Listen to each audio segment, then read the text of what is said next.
नमस्कार. महाराष्ट्रातील माझ्या सर्व अभियोग्यताधारक बंधू आणि भगिनींनो, सर्वांना श्री स्वामी समर्थ.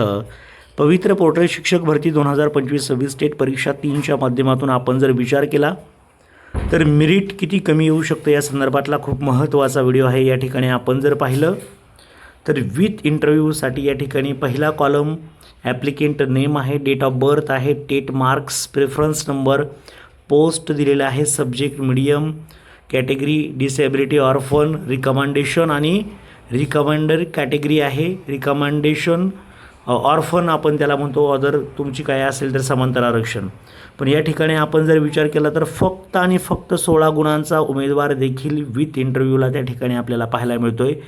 तेही हायर सेकंडरी वर्गासाठी ज्या ठिकाणी कॉम्पिटिशन जास्त असतं अशा ठिकाणी देखील 16 गुणांचा उमेदवार जर आपल्याला या ठिकाणी पाहायला मिळतो आहे. 450 नंबर आहे आणि एकंदरीत जर पाहिलं तर अशा पद्धतीने सोशिओलॉजी विषय आहे. म्हणजे असे अगदी त्यानंतर वरती 32 मार्क्सचा देखील उमेदवार दिसतो आहे, ज्याचं SC कॅटेगरी आहे, फिजिकल एज्युकेशन आहे.